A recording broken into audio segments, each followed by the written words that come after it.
કડોદરા પોલીસે દંડને બદલે હેલ્મેટનું વિતરણ કર્યું. રાષ્ટ્રીય માર્ગ સલામતી નિમિત્તે અનોખી પહેલ. સુરત જિલ્લા પોલીસે રાષ્ટ્રીય માર્ગ સલામતી મહિના નિમિત્તે એક અનોખી પહેલ કરી છે. કડોદરા 4 રસ્તા પર વાહન ચાલકોને દંડ કરવાના બદલે મફત હેલ્મેટનું વિતરણ કરવામાં આવ્યું હતું.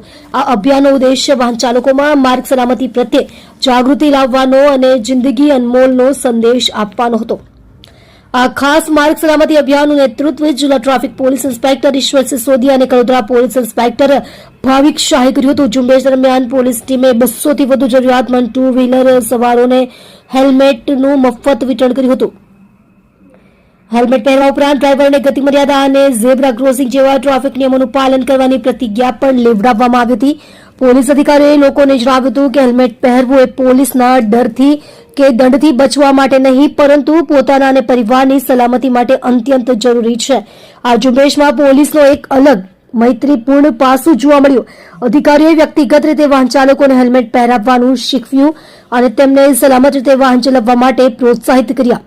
આ પહેલ દ્વારા દર્શાવવામાં આવ્યું કે કાયદાનું પાલન ફક્ત કડકતા દ્વારા જ નહીં, પરંતુ પ્રેમ અને સમજાવટ દ્વારા પણ પ્રાપ્ત કરી શકાય છે.